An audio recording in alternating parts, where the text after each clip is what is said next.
Malcolm in the Middle is my favorite show of all time. From strange theories about some of the characters, obscure overlooked pieces of lore, to even a whole filmed and produced episode that was never released to the public, there is a lot to talk about. Therefore, after hours of research, I have compiled my own Iceberg list about this fantastic show, and today I will be sharing it with you. Now, if you've never seen an Iceberg video before, essentially we are going to be starting at the tip of the iceberg. This is the stuff that a lot of fans of the show might already know. Tier 2 of the iceberg are things that some fans of the show might know, but probably not many, while tiers 3 and 4 are things so obscure that you would probably only know them if you went out of your way to find them.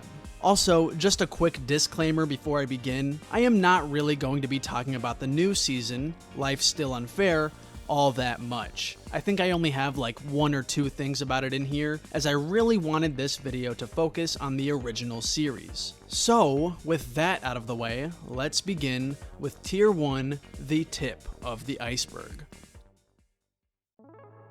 Breaking Bad alternate ending. Given that Bryan Cranston played Hal in Malcolm in the Middle and then immediately went on to play Walter White in Breaking Bad, this has caused fans to produce a series of wild conspiracy theories in an attempt to link the universes of the two shows. Enough to the point where they made an official alternate ending to Breaking Bad that features Hal and Lois waking up in bed, revealing that all of the events of Breaking Bad were actually just Hal's dream. This bonus feature was released on the complete series DVD box set for Breaking Bad. Some claim that Hal is actually living a double life as Hal and Walter White, while others claim that Walter White is actually Malcolm in the future and he changed his name to Walter White for one reason or another. Although this seems far-fetched, it does make some sense, as both Walter White and Malcolm are geniuses, and it would make sense that Malcolm would grow up to look like his father Hal. Although these theories are fun to ponder on, they are immediately disproven now with the new series that shows all of the characters and what happened to them after the original series ended. Frankie's denial. When the producers were casting young actors for the role of Malcolm, they almost didn't give Frankie Muniz the part. The reason for this is that they wanted the character of Malcolm to be 9 years old during the beginning of the show. This was an issue for Frankie given that he was already 13 years old during 1999 when the pilot episode was filmed. It is even said that Frankie came out of the building showing a thumbs down signal to his parents, informing them that he didn't get the part. However, they must have really liked Frankie since obviously they did end up giving him the part, and just rewrote the premise of the show, making Malcolm around the age 11 or 12 for the pilot episode. Last name mystery. In the original run of Malcolm in the Middle, the family's last name is not revealed to the audience, even going as far as to censor it in any situation where it would come up. This was done on purpose as they wanted to keep the last name a mystery to the audience. However, one discrepancy to this plan of theirs is that in the pilot episode, while Francis is in military school, his uniform shows a name tag that says the name Wilkerson. This has caused fans to debate throughout the years, discussing whether or not this is their last name. Memory loss hoax. There used to be a rumor floating around that Frankie Muniz wasn't able to remember any of his time on the show playing the character of Malcolm. This was attributed to him suffering a major injury to his head during a car accident. However, this turned out to be completely false and blown out of proportion. In a later interview with Frankie Muniz, he explains that he did suffer multiple concussions, but never completely lost his memory of shooting Malcolm in the Middle. Michael Jackson. In an interview with Michael Jackson, he stated that Malcolm in the Middle was actually his favorite show as it reminded him of when he and his brothers were little. The more you know. New Dewey actor. The new season of Malcolm in the Middle includes a surprising amount of characters that were on the original run of the show, including several that I definitely was not expecting. However, there was one major actor that was missing. Eric Per Sullivan, the actor that played Dewey, was not present in the new season of the show. Instead, the character for Dewey was played by actor Caleb Ellsworth Clark. In the new season, Dewey is never seen in person and is only seen over a video call on a laptop. It is explained in the show that the reason for this is that Dewey is busy touring the world as a successful musician. They likely did it this way since the new actor for Dewey is 6'2", and it would look a little weird if Dewey towered above all of his older brothers. No laugh track. Malcolm in the Middle is praised for being one of the first major sitcoms to not feature a laugh track and live studio audience. Instead, the show used visual storytelling and fourth wall breaks to show the chaotic life of the Wilkerson family. This ultimately worked in the show's favor as it made the show feel more real and made the crazy events feel more lifelike rather than staged. Otto's death. During the beginning of Season 4, Francis, the oldest brother, begins working at Otto's ranch. Francis continues to work for Otto and his wife Gretchen right up until Season 6, Episode 5, Hal's Christmas Gift, where it is suddenly revealed out of nowhere that he got fired from the ranch, and subsequently Otto and Gretchen are never seen again. This dramatic switch-up definitely left some viewers with whiplash, as for the 40 or so episodes before that, we were exploring Francis's new life and job on the ranch, only for it to end suddenly with a single line of dialogue. However, there is a reason for this. Kenneth Mars, the actor who played Otto, suddenly got cancer around 2006 and wasn't able to work on the show anymore. It was so sudden that they weren't even able to film a goodbye episode. Kenneth Mars ended up passing away due to his cancer on February 12, 2011. May he rest in peace. On the last episode of the newer season in Life Still Unfair, Gretchen does end up making a last-minute appearance to talk to Francis, which was nice. Reese's age. In the show, the order of the brothers' age are Francis, Reese, Malcolm, Dewey, and Jamie, with Reese being a year or two older than Malcolm. However, you might be surprised to know that the actor for Reese, Justin Burfield, is actually younger than Malcolm by a couple of months, despite him playing Malcolm's older brother. Rusty Malcolm. Season 1, Episode 10, Stock Car Races, features Hal, Reese, Malcolm, and Dewey taking the day off from work and school to go to the stock car races.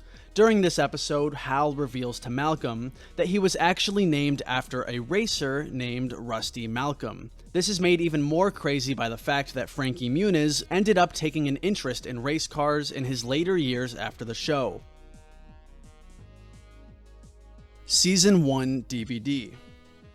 When I was a kid, I remember finding the Season 1 DVD at my local library. This is how I ended up falling in love with the show. However, when I returned to the library sometime later to hunt down Season 2, I wasn't able to find it. In fact, I wasn't able to find any of the seasons after Season 1. It turns out that this is because Season 1 of the show was the only season in the series that had a DVD release in North America. The later seasons were also released on DVD, but these were only available in the UK and Australia. The reasons these seasons didn't make their way to North America was due to the high licensing costs of the popular music featured in the show. Even if someone from North America were to purchase one of the later season DVDs from overseas, they might have trouble actually playing them as they are region locked, which means they would need a region-free DVD player just to play them. Luckily for me, the entire series ended up dropping on Netflix a few years later, so I was still able to watch the entire show. Season 8. Before the original show's eventual conclusion in 2006, there was discussion among the producers of a possible Season 8.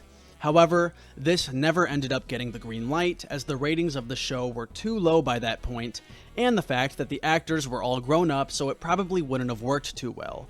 As much as I love this show, I am actually glad that there was no Season 8, as this would have been shot right around the time of Breaking Bad, which, according to Bryan Cranston, means that he would not have been able to play the role of Walter White if Season 8 did end up coming to fruition. The Jamie Twins. Season 4, Episode 21, Baby, Part 2, introduces the audience to the newest brother in the Wilkerson family, Jamie.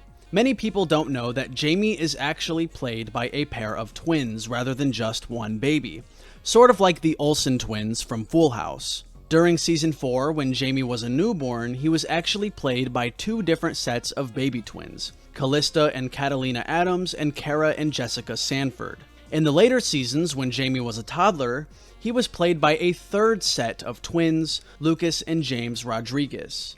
That means, when we include Jamie's role in the new season of the show by Anthony Tampano, that the character of Jamie was actually played by 7 different actors and actresses throughout the old and new series.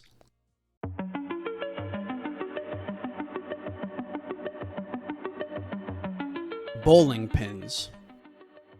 Season 2, Episode 20, Bowling, is one of the best episodes in the series. The episode follows 2 alternate timelines where both Hal and Lois separately take Malcolm and Reese to a get-together at a bowling alley with other kids at their school. During the timeline where Lois is the one who took them, Lois repeatedly embarrasses Malcolm in front of his peers, causing him to get in his head and making him completely unable to bowl. One scene towards the end shows Malcolm finally losing his cool and walking onto the bowling lane to get an easy strike. However, in this scene, Malcolm does not get a strike. In fact, he fails to even hit a single pin. The funny thing about this is that this is not how the scene was actually written. During this scene, Malcolm was actually supposed to at least hit a few pins, but he hits nothing. Obviously, they just decided to keep it in the final cut anyways, which is great as this is hilarious. Also during the episode Bowling, as Malcolm is getting increasingly stressed by Lois's presence, he eventually starts using a small green child-sized ball with the name Connie on it. This very bowling ball can later be spotted among the clutter in the family's garage during episode 2 of the Revival series. Dewey's Hamster. In Season 3, Episode 6, Health Scare, Dewey has a side plot where it's his turn to take care of the class hamster for the weekend. Dewey develops a bond with this hamster and doesn't want to return it to his classroom when the weekend is over. It also doesn't help that the next kid whose turn it is to watch over the hamster tells Dewey that he's not going to be treating it as nicely as Dewey was. So, in a last-ditch effort to save Bernard, the hamster, Dewey puts him in a plastic hamster ball and sets him free. And that's that. However, there is a side gag throughout Season 3 where Bernard, the hamster, can actually be seen in later episodes, traveling in random shots. He rolls behind Dewey as he is filming Reese taking a dancing class. He rolls behind Reese as he is getting arrested for stealing a car. He can then be seen rolling on the sidewalk as Francis and Hal drive past him in an attempt to track down the rest of the boys. And then he appears all the way in Alaska somehow, right as Francis and Piyama get evicted from their house. It all comes full circle when Bernard finally returns home during the final episode of the Revival series when he rolls in right after the glitter explosion. Bernard has been on quite the journey. Egg Mystery. During Season 1, Episode 11, Funeral, the Wilkersons are preparing to head to a funeral as their Aunt Helen has passed away. During this episode, young Dewey randomly befriends a young boy to Hal and Lois's surprise. This young kid doesn't really talk, like, at all.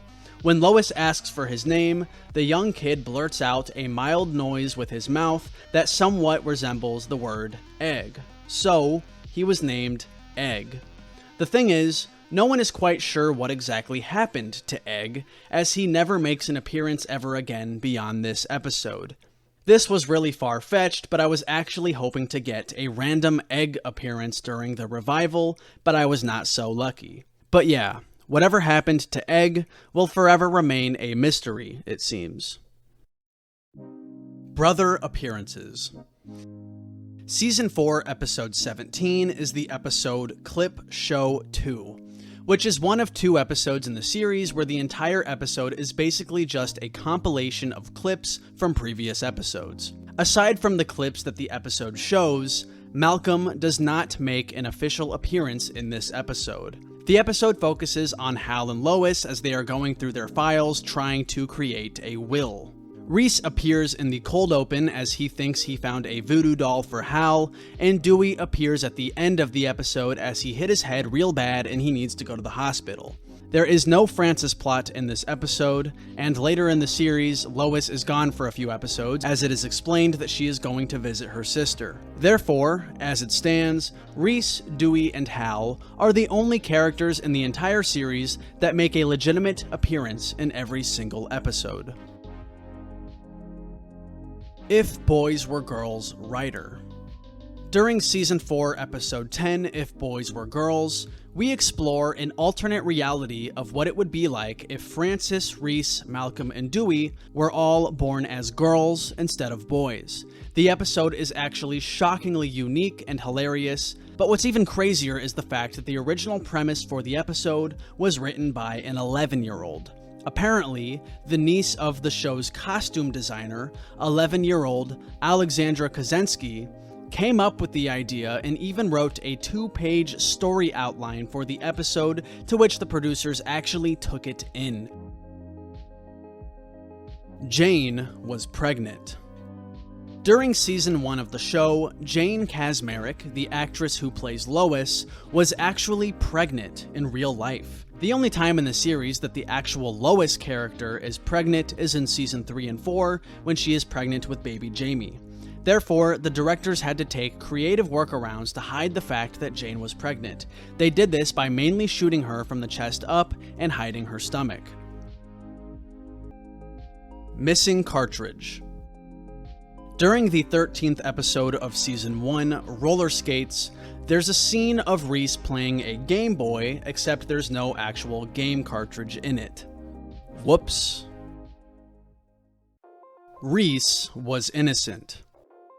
Season 3, Episode 9 stars Reese as he successfully manages to land a job at a fast food joint named Circus Burger. Despite the crazy shenanigans one might expect from the chaotic character that is Reese, he is actually very well behaved in this episode. He acts respectful to customers and does his best. But hey, Richie, Francis's delinquent high school friend, also works here as his assistant manager and tries to encourage Reese to steal money from the restaurant for himself, claiming that everyone else does it from time to time.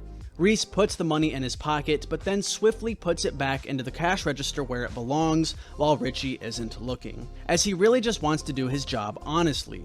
Later down the line, Richie confronts Reese, blaming him for taking way too much money from the cash register when in reality, we know he never took anything. Turns out that this is all Richie's evil plan to get Reese wrongfully slammed, as Richie is actually the one who took all of the money. Luckily, just as Richie's plan is about to be exacted, Reese's coworker walks down the stairs hot-handed with a bunch of purchased merchandise as she tells Richie that they need to steal more money. This episode marks the only time in the entire series where Reese was blamed for something that he didn't do. Strangely, even though Reese's name did end up getting cleared, he is never seen or referenced to be working at Circus Burger ever again. I guess he couldn't stay out of trouble after all. Stevie in the pilot.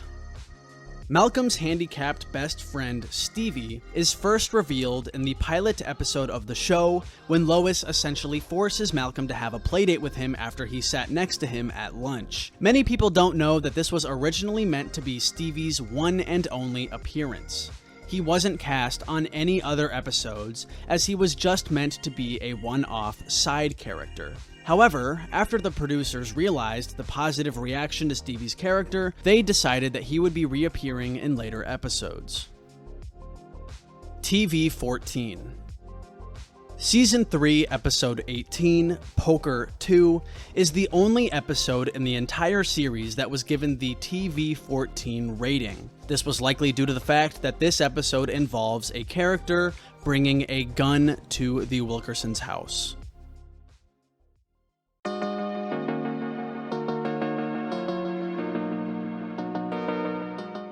Aaron Paul. I was surprised that I didn't know this before and only discovered it during my research for this video. Aaron Paul, the actor who played Walter White's sidekick Jesse in Breaking Bad, actually auditioned to be in Malcolm in the Middle long before Breaking Bad was ever a thing. He auditioned for the role of Francis, which honestly would have been amazing, but I am happy that we got Christopher Masterson instead, as he gave a lot of complexity to Francis's character that ended up making him my favorite character of all time. This also begs the question, had Aaron Paul been cast for the role of Francis, would he still have been in Breaking Bad? My guess is no, as it probably wouldn't be wise to hire two lead actors from a show that just ended when Breaking Bad started. It could have confused fans into thinking that the two shows are related, when in reality, they are not actually supposed to be connected in any way. Cine-manga.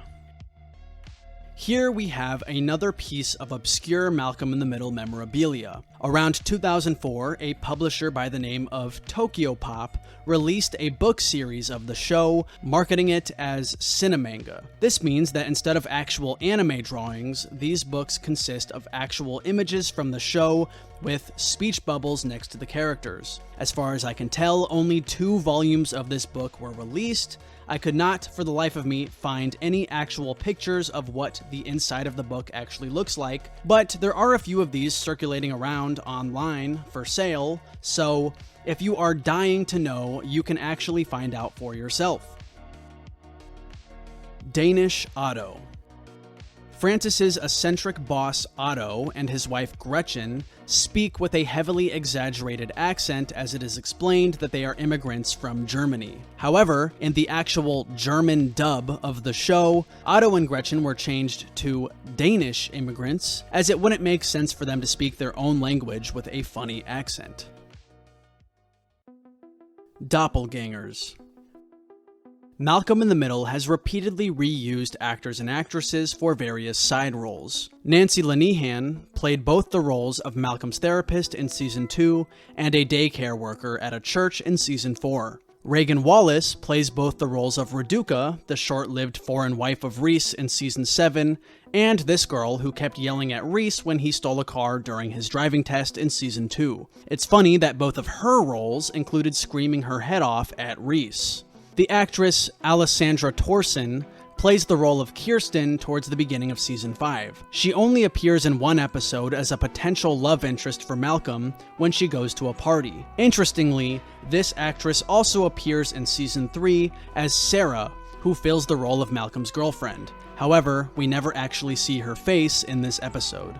Patrick Bristow plays the role of Chad's father Lloyd in the episode Chad's Sleepover, and then is later seen playing the role of Philip during the episode Ida's Boyfriend. Scott Adsit plays the role of Francis's emancipation lawyer in Season 3, and reappears in Season 7 as a Lucky 8 employee who snitches on the store management about the workers unionizing. The last one I'll mention is James Hendrickson, who plays the waiter when Malcolm's family goes out to dinner with the Carnarvons during Season 2, and later appears as a zoo guard during the Season 4 premiere when Malcolm and his family visit the zoo. Evil Caroline. Caroline Miller is the teacher for Malcolm's Krelboyne class during the earlier seasons of the show. The actress who plays the role, Catherine Burns, really nails the job of playing the caring, empathetic, and patient teacher that Caroline is. However, Caroline Miller's last appearance would be around the middle of Season 2 during the episode High School Play. The reason she was written out of the show was due to the fact that the writers and producers planned for the character of Caroline to turn mean and strict with her students. The actress, Catherine, refused to play this type of character and left the show. After her departure, Chris Eagman would take her spot as the Krelboyne's teacher, playing the character Lionel Herkeby, who perfectly fit the demands of where they wanted the character in this role to go. Jamie's Race. Season 5, Episode 6, Malcolm's Job, contains a B-plot for Hal, in which he takes Jamie to a father parenting class, in which him and the other fathers end up racing and betting on their babies. As previously mentioned, the actors who played Jamie as a baby and Jamie as a toddler are different. However, one of the actors who would end up playing Jamie as a toddler, Lucas Rodriguez, is one of the other racing babies in this episode. Jellybean's gender. Jellybean is a cat owned by Craig Feldspar, who is a side character who works with Lois and is known for having a massive crush on her. We don't actually know if Jellybean is supposed to be a boy or a girl, as in the episode Malcolm vs. Reese, the cat is referred to as a her, while in the Season 4 episode Garage Sale, the cat is referred to as a he. Malcolm in the Middle O's.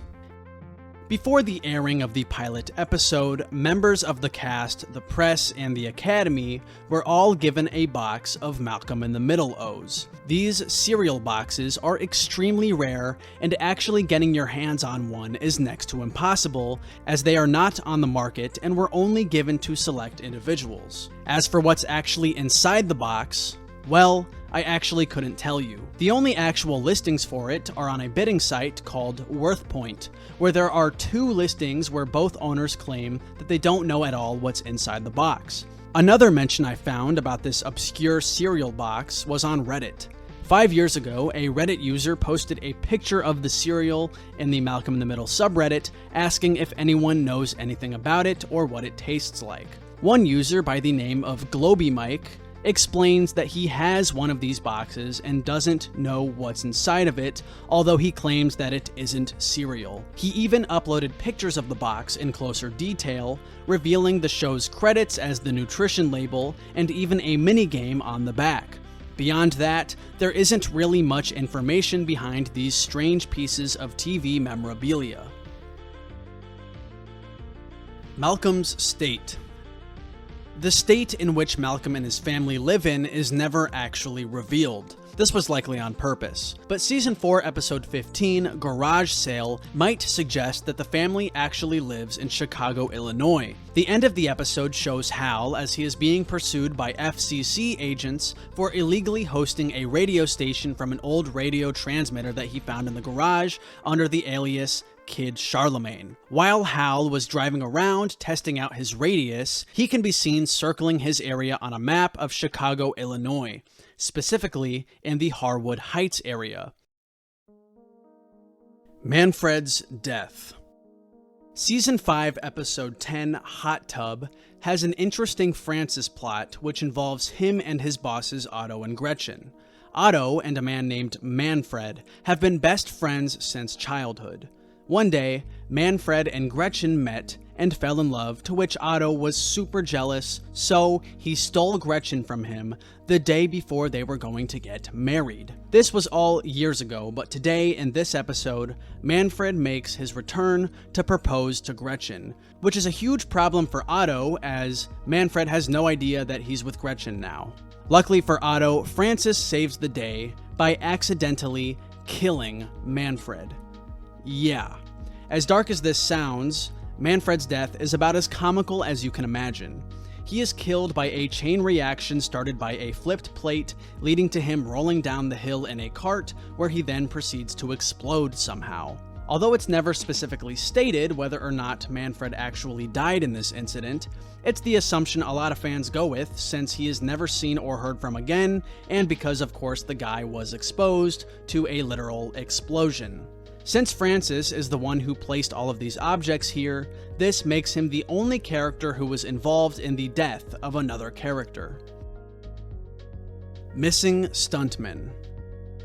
The intro of Malcolm in the Middle is the Boss of Me soundtrack, playing over compiled clips from the show, along with snippets of other shows and animes and various other pieces of media. Throughout the years, fans have been able to pick apart the introduction theme and find the source media for each clip. All of them except for one, that is. The source for the iconic flaming skier was unknown for several years. This ended up sparking a massive lost media search in which fans and lost media enthusiasts worked together to track it down.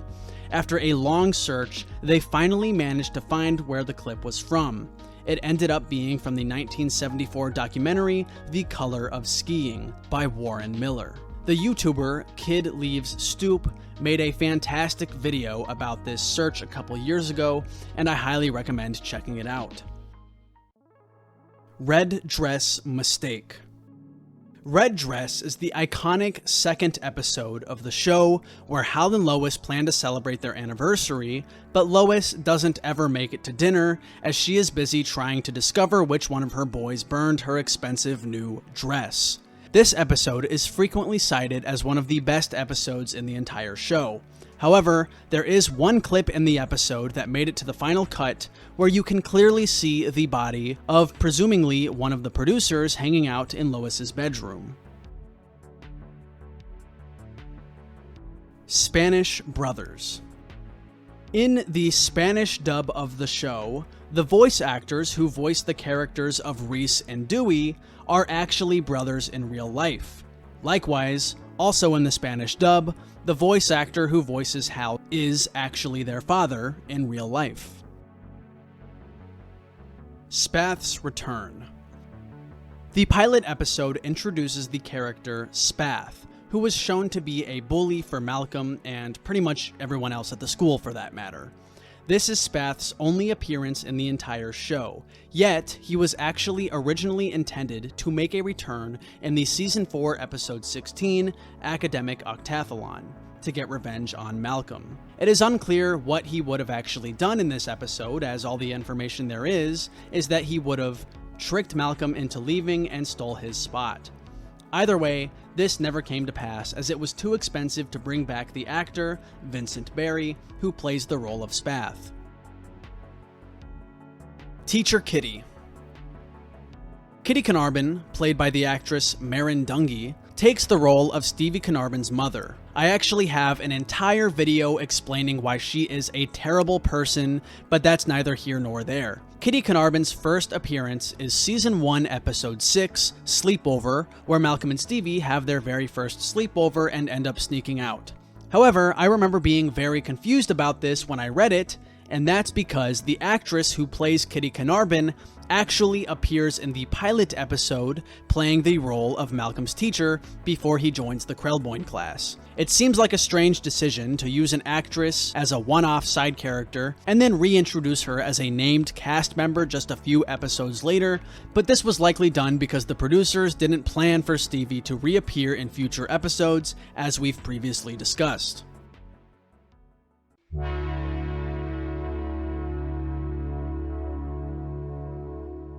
Aspect ratio mishaps. In Season 1, Episode 16, if you are watching the widescreen version of the show, you can clearly see the camera crew to the right inside of the kitchen in the beginning of the episode. This is because the show was originally edited to be presented in the 4:3 aspect ratio, but was later re-released to widescreen years later due to the standards of TV being increased. As a result, there are actually many shots throughout the show where the edges of the screen weren't accounted for, leaving in some rather goofy mishaps. In Season 2, Episode 5, you can see camera equipment on the left side of the car as they are driving. A few seconds later, we can see that the door for the minivan is open. Later, during the scene where the Puma explodes, we can see the face of Hal's stunt double. Later in the episode, we can see a studio light right behind Francis. In Season 2, Episode 7, when a bunch of bats begin flying out of a wardrobe that Hal found, we can see a hand using a long tool to shake this lamp to give the scene more effect. In the next episode, while Hal is teaching Dewey how to play Skittles, we can see that the ceiling of the kitchen is missing. Later, in Episode 19, when Francis is screaming to be let inside after being kicked out, we can see the face of Malcolm's body double. 2 episodes later, during Episode 21, we can see a studio light to the right side of the screen. During the next episode, we can see studio equipment along with a man controlling it as Reese is driving the minibike. Just a few seconds later, we can see a studio light right behind Dewey. In Season 3, Episode 9, during the cold open, we can see Lois's face on the bottom right of the screen before she was intended to be revealed. Later, in the same episode, we can see the cameraman in the mirror. In Season 3, Episode 21, Lloyd asks Malcolm if he can sit in the same seat as him, claiming that there's no other seats. However, the widescreen version blows his cover and reveals a whole row of seats right behind him.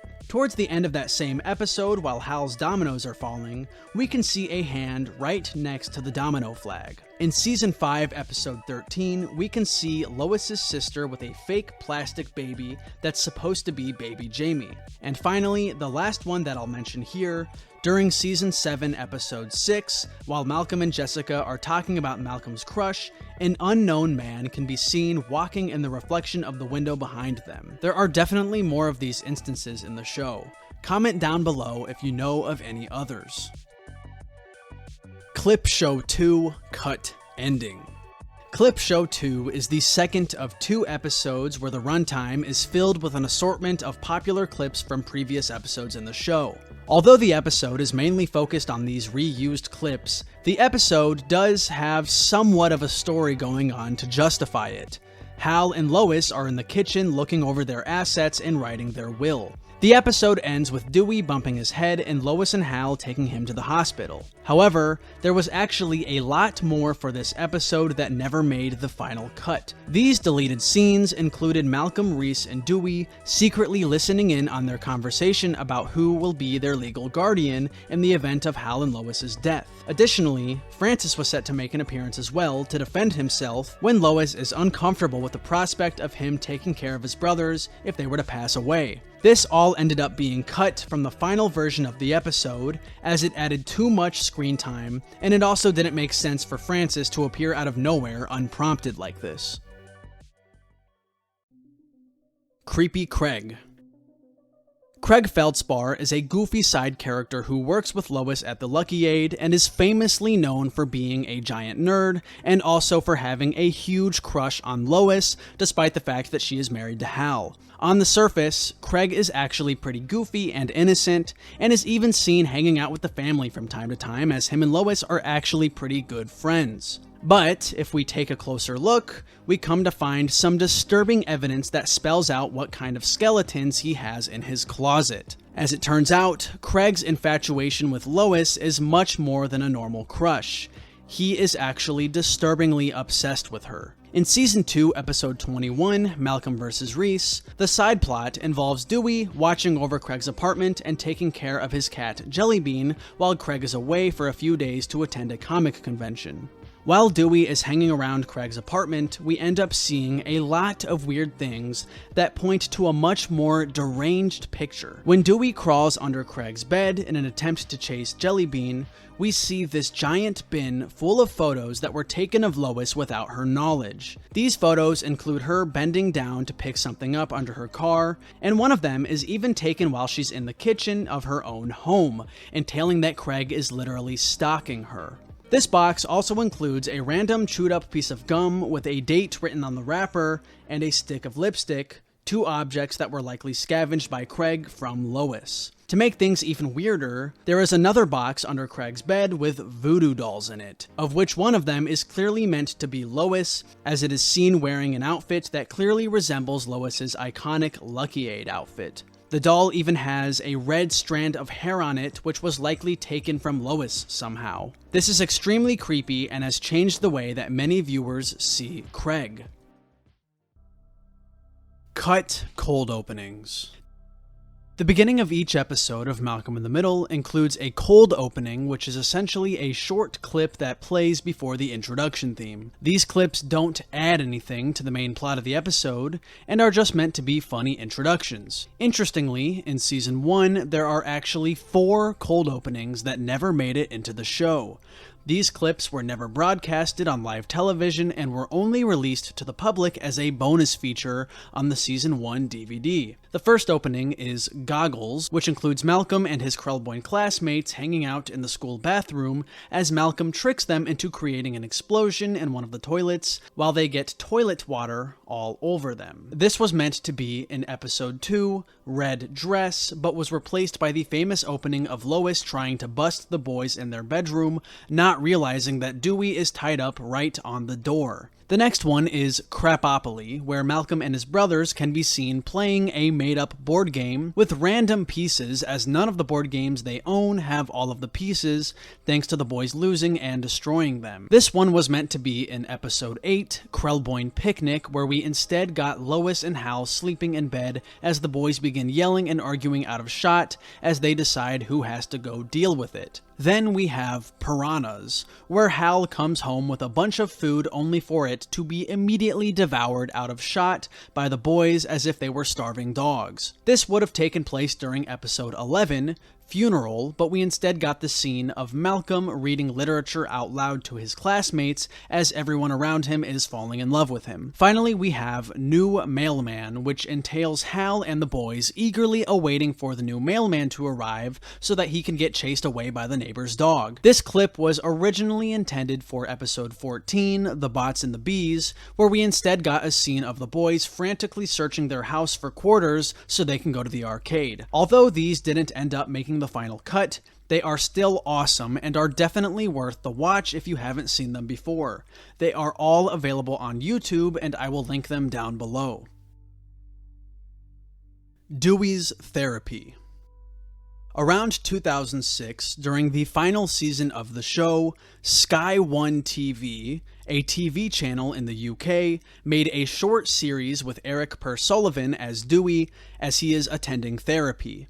The clips consist of an older version of Dewey with long hair flipping through a family photo book as he is recounting his memories with his family while popular scenes from the show play out. Not much is known about these as they only aired for a short time and were really only made to create hype for the show's final episode. Since Eric has long hair in these clips, I'm assuming that these were made after season 7 was finished being produced. From what I could find, there are 4 of these sessions and they are all available on YouTube, although the quality is extremely poor, which makes sense as these are likely tape recordings from 2006. I'll be sure to link these in the description as well. Fluffy. Fluffy is the name of a pet that Dewey used to own long before when the pilot takes place. We learn about this pet when Dewey is digging through the sandbox and discovers a collar with the name Fluffy on it. He then expresses disappointment as he was under the impression that Fluffy's fate was that he ran away, as that's what Lois told him. The reason I'm referring to Fluffy as a pet, rather than a cat or a dog specifically, is that we don't actually know for sure, as it isn't stated. However, during the season 3 episode Dewey's Dog, when Dewey does end up getting a dog named Marshmallow, it is stated by Malcolm and Reese that Dewey has never had a dog before. This could either be a continuity error or it could mean that Fluffy was a cat. Cancelled episode.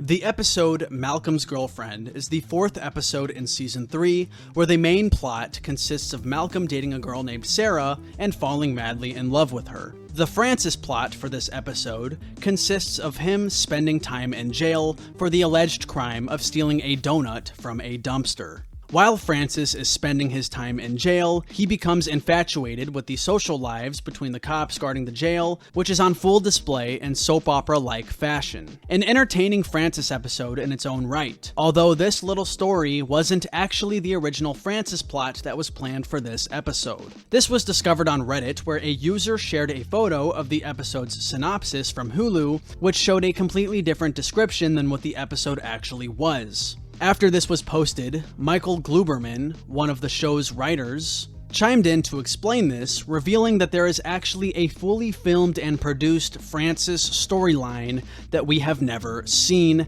as it has never been released and was supposed to fill the Francis gap for this episode. The cut story would have included Francis getting lost in a forest in Canada before getting rescued by a lunatic who would have been played by Stacy Keach. The strange man then takes Francis to his secluded cabin in the woods and has Francis read aloud his manifesto. The man wants to know Francis's thoughts on the manifesto, while Francis just shrugs it off and tells him to follow his dreams. So it would have been the kind of situation where Francis is trapped in a secluded area with a highly weird and uncomfortable person, while that person is also his only source of help as he's lost in the forest. The reason this episode was cut was because the lunatic had many similarities to the real-life Unabomber Ted Krasinski. who also had a manifesto of his own. This episode also would have been aired on November 28, 2001, very shortly after the 9/11 attacks. So it makes sense as to why they cut it. To this day, the only evidence of its existence is word of mouth. The episode is unreleased to the public, and there is no clips or screenshots either. As for now, it remains completely lost. I definitely hope they release this one day, as I would be incredibly interested to see the cut Francis story that could have been. Reese's Neighbor. Season 5, Episode 15, Reese's Apartment, follows Reese as he manages to move out of the house into his own apartment. At first, Hal and Lois are shocked at how neat Reese is able to keep the place and don't understand how he's able to afford all of this. Towards the end, it's revealed that he did this by getting a bunch of credit cards. Anyways, during this episode, there's a few scenes where Reese can be seen communicating with his next door neighbor through the walls of his apartment. The neighbor can be heard talking about depressing things and even contemplating ending it all. Reese, of course, isn't able to connect the dots and has no idea what's actually going on. Since this episode deals with a rather touchy subject, the neighbor's lines of dialogue were completely cut out of new releases of the show. If you were to watch this episode on Hulu, you would strangely see two scenes of Reese as he's talking to a wall and no one is talking back to him, which honestly makes it kind of creepy. I think the lemon zest really brings it to life. How's your dinner?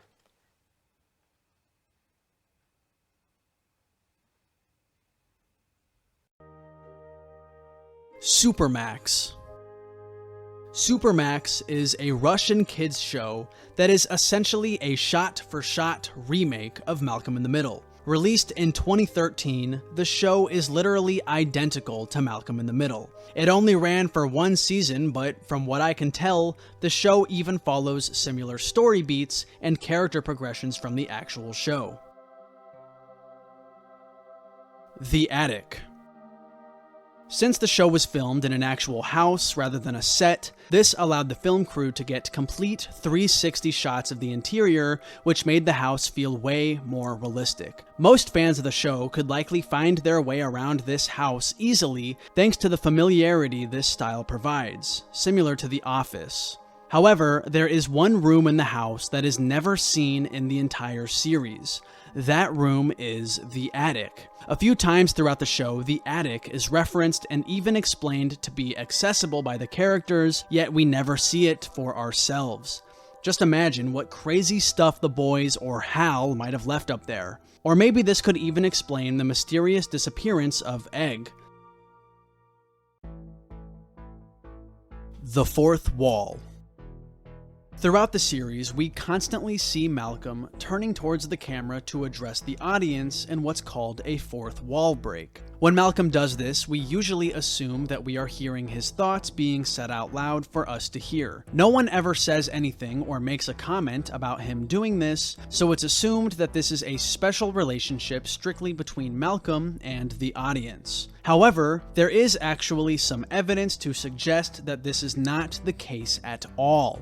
In the Season 7 premiere episode, Burning Man, Malcolm and his family take an RV to the desert to the Burning Man Art Festival. At one point in this episode, Malcolm steps on a cactus, which causes him to go to the medical tent for treatment. While waiting in line, Malcolm turns to the camera to explain to us how he hates long lines. Right after Malcolm says this, the man standing behind Malcolm immediately suggests accompanying him to a different tent where the line is much shorter. So what exactly is going on here? Well, there are only 3 logical explanations to explain this. 1, the man standing behind Malcolm is able to read minds, which is what cued him in on Malcolm's situation, which is why he offers to take him elsewhere. 2, the man offering to take Malcolm to a different line is simply just a coincidence. But if that's the case, then this scene essentially just boils down to Malcolm standing there while saying nothing, while this man then proceeds to offer a solution to the problem that Malcolm was thinking in his head, which is pretty weak writing. The third possibility is that Malcolm actually isn't breaking the fourth wall when he turns to the camera to speak. Instead, he is actually talking out loud for everyone to hear whenever he does this. If this is the case, it would definitely change a lot of scenes within the show. Perhaps Malcolm developed a habit of pretending he is in a TV show starring him as a coping method, given that Malcolm does seem to have a somewhat hard life being a social outcast living in a bottom of lower class household. Perhaps everyone knows that Malcolm does this except for him and opts to just not tell him about it as to let him keep his peace. And there is actually quite a bit of evidence to support this theory even further. Ever notice how no one ever says anything when Malcolm is addressing the camera? It's almost as if they are waiting for him to finish speaking. Another piece of evidence can be found in the episode Ida's Boyfriend, where Malcolm decided to get his tongue pierced. As things progress during this episode, Malcolm's tongue begins to get infected, leaving him unable to pronounce words with the letter S in it. This is a huge problem for him, as his life would be over if Lois were to find out about his piercing. At one point, Malcolm turns to address the camera, stating that he just needs to be careful with his word selection and everything will be fine. He then finishes this dialogue by saying simple, except with Malcolm's situation, he actually pronounces it as thimple. So this begs the question, if Malcolm's conversations with the camera are actually just thoughts taking place in his brain, then why would he be lisping here? There's also a scene in the season 6 premiere episode, Reese Comes Home, where Malcolm addresses the camera, talking about how the army is stupid for giving Reese a gun. This is during the time when Reese ran away to join the army. Right after Malcolm says this, Lois immediately turns to him to respond to what he just said, which leaves Malcolm shocked. It would also make sense for this to be the one and only time that someone in Malcolm's family responds to one of Malcolm's dialogues, as this is a really dire situation for Lois, as she just attacked an army officer, and she is currently under the belief that her son is in mortal danger and is possibly going to die. All in all, this theory may be a tiny bit far-fetched, but it's actually very surprising just how much evidence there is behind it. But I'll leave the original Reddit post that introduced this theory down in the description below if you're interested in checking that out. Unused monkey script. So this one is very obscure and I could not find much information on it, so bear with me. Season 3, episode 22, Monkey, is the last episode of season 3, where Craig is in a wheelchair due to the events of the previous episode where Dewey's dog chased him down the street and attacked him. And so he gets a specially trained monkey to help him out while he's in this state. Over on the Francis side of the episode, Francis and Piyama get evicted from their home in Alaska and are forced to relocate, which would ultimately lead to them living at Otto's ranch in the beginning of season 4. Interestingly, the original synopsis for this episode on Hulu spelled out an entirely different Francis plot, where his wife Piyama and his best friend Eric were having trouble as they weren't getting along. All we really have to go off is, quote, Francis's wife and best friend hate each other. This might have been a continuation of an earlier episode in the season, where Eric convinces Francis that Piyama is having an affair due to her strange behavior, when in reality, it was revealed that she was just visiting with her father. However, I'm really just grasping at straws here, since Piyama and Eric never really have much contact with each other during the show. What would have happened during this scrapped Francis plot? We may never know. Well, there we have it. If you've made it this far in the video, thank you so much. Please be sure to like and subscribe, as it took a long time to compile everything together to make this video, and I would greatly appreciate it. Stay tuned for more videos in the future. Thank you.